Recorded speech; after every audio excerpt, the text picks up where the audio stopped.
Il faut être capable d'exploiter l'atout propre à chacune des unités. Si nous avons déjà vu que l'infanterie légère possède celui d'avoir une grande portée, ainsi qu'une précision souvent hors pair, ou encore que l'artillerie à cheval possède celui de la vitesse et de la puissance, il demeure des unités auxquelles nous nous sommes encore penchés. Aujourd'hui, nous observerons l'atout principal des dragons, unité d'infanterie extrêmement mobile grâce à leur monture rapide. Apparus dans l'Antiquité sous Alexandre le Grand, les dragons, à force d'évoluer, trouveront leur forme la plus parfaite dans l'infanterie mécanisée du 20e siècle.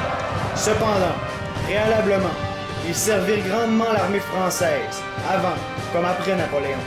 Cette unité rapide était alors fréquemment utilisée comme unité d'avant-garde, de reconnaissance ou encore d'escarmouche. Alors, adéquatement utilisée, elle pouvait semer un véritable chaos dans les rangs ennemis.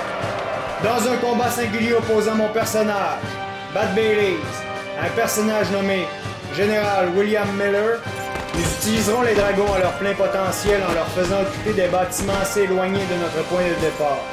Alors, ces derniers serviront de rempart protégeant les mouvements de notre armée en marche, qui bientôt engloutira les défenses ennemies. C'est alors que nous entamerons une poursuite téméraire contre les résidus de l'armée ennemie, qui judicieusement fera une résistance farouche suite à une habile embuscade. Place au combat!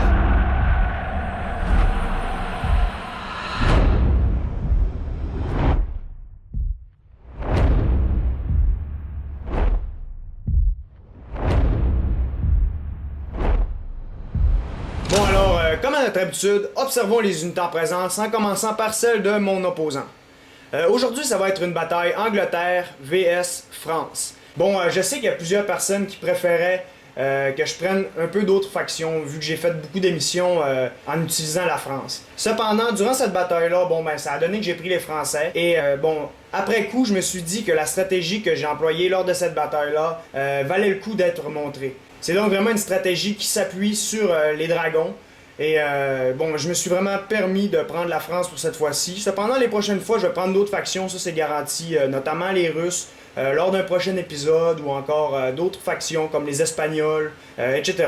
C'est donc qu'on peut séparer l'armée de mon opposant en trois corps. Il va y avoir le corps qui va se trouver sur sa gauche, le corps qui va se trouver sur sa droite à l'extrémité ici, et le corps qui va se trouver au milieu. Au niveau de son corps situé à sa gauche, on va retrouver une troupe de Life Guards, ainsi qu'une troupe de garde à cheval. Au niveau de l'infanterie, on va retrouver une troupe des 88e Connaught Rangers, ensuite deux troupes de Foot Guards. Passons immédiatement du côté de son groupe situé à sa droite. Ici, on va retrouver une troupe d'artillerie à cheval. Cependant, je tiens immédiatement à mentionner que dans les règles, j'avais mentionné de ne pas avoir d'artillerie. C'est donc que lui a apporté son artillerie, mais il m'a mentionné au début de la partie qu'il allait l'utiliser très passivement.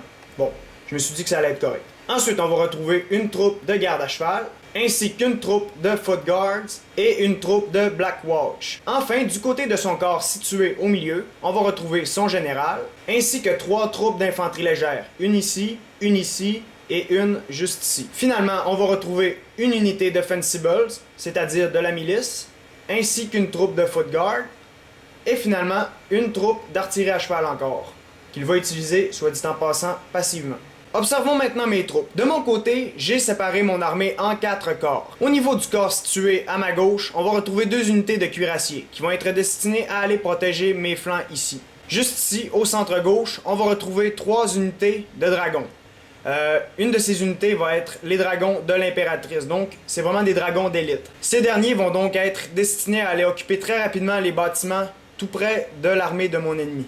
Du côté de mon centre droit, on va retrouver 3 unités de voltigeurs, ainsi que 2 unités de légion polonaise et 2 unités de jeune garde. Enfin, derrière ces unités, on va retrouver mon général, le maréchal Soult. En passant, ces unités-ci vont être destinées à aller appuyer mes dragons juste ici, dans le village. Finalement, du côté de mes troupes situées à ma droite, on va retrouver une autre troupe de voltigeurs, 2 troupes de légion polonaise, ainsi qu'une troupe de Seamen. On peut donc maintenant appuyer sur Play!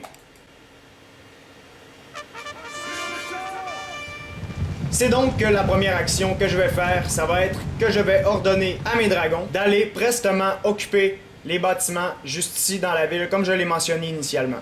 C'est donc que vraiment, je n'ai aucune seconde à perdre si je vais aller occuper ces bâtiments. C'est donc que les 3 bâtisses que je désire occuper, c'est celle-ci, celle-ci, ainsi que celle-ci. Ça va vraiment former un front continu. Et comme on peut remarquer, vraiment, ces bâtisses sont situées très près de l'armée ennemie. Cependant, mes dragons arrivent prestement au galop, comme on peut le constater.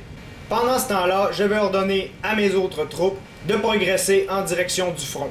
En passant, ce que je n'avais pas encore mentionné, c'est que le corps situé à ma droite va être destiné à aller bloquer la passe juste ici. Ça va donc être un corps assez défensif, jusqu'à nouvel ordre.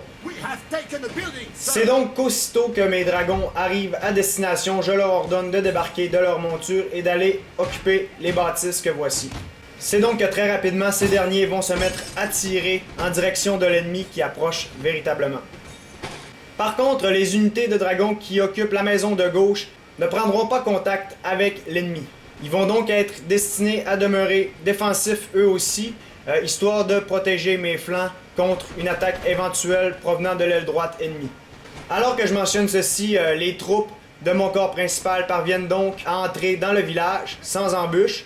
À ce moment-ci, j'ordonne à mes unités d'infanterie légère d'aller se placer entre les maisons, histoire de venir appuyer les tirs de mes dragons.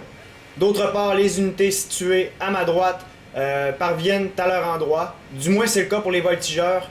Les autres unités suivent de près. C'est donc à ce moment-ci que j'ai ordonné à mes unités de cuirassiers qui étaient situées ici de venir charger l'ennemi à ce niveau-ci.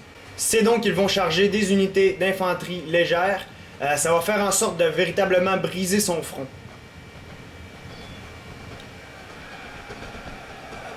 Ma première cible, ça va être les unités légères juste ici. Ensuite, je vais immédiatement me diriger contre son artillerie.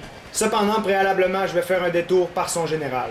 C'est donc que derrière ici, tant mon infanterie légère que mes dragons situés dans les maisons appuient le mouvement de ma cavalerie. Que d'ailleurs, comme je l'ai mentionné, je vais envoyer contre le général ennemi juste ici. Cependant, comme je vois que ce dernier se sauve, j'envoie immédiatement mes unités contre les canons à ce niveau-ci. Alors que je fais ceci, je vais ordonner à 3 troupes d'unités régulières de venir flanquer l'ennemi par sa droite, juste ici. Au niveau de ma cavalerie, j'ai donc réussi à abattre l'artillerie ennemie. Je vais alors retourner mes cuirassiers contre cette unité d'infanterie légère, juste ici. Et comme on peut le constater, ça va faire mal à ces derniers, bien que la charge soit amoindrie par la pentraide.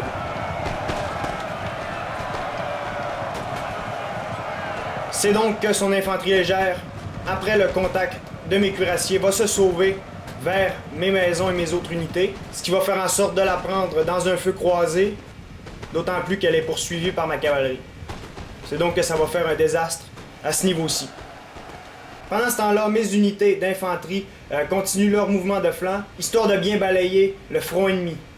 Ici, ma cavalerie a donc réussi, avec l'aide des dragons et des unités d'infanterie légère, à faire fuir ces unités d'infanterie légère anglaise. Je vais lui ordonner de venir attaquer une unité de foot guard qui était alors désorganisée. C'est donc vraiment la dernière action que ma cavalerie va accomplir. Bien rapidement, elle va perdre le moral, qui va descendre comme une flèche. C'est donc que vraiment le restant de ma cavalerie n'est pas de taille contre ces unités d'élite, qui vont bientôt reprendre moral.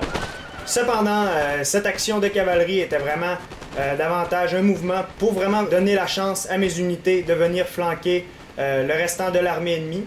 Je tiens vraiment à préciser qu'à ce moment-ci, j'ai vraiment coupé l'aile gauche de mon ennemi de son aile droite en abattant tout ce qui était au milieu, ou à peu près. C'est donc qu'il va rester quelques lambeaux, notamment une unité de Fencibles ou encore les 3 unités de Lightfoot. C'est donc que je vais replier mon aile gauche pour en finir avec les unités qui demeurent ici au milieu, histoire de venir me replier complètement sur l'aile gauche ennemie.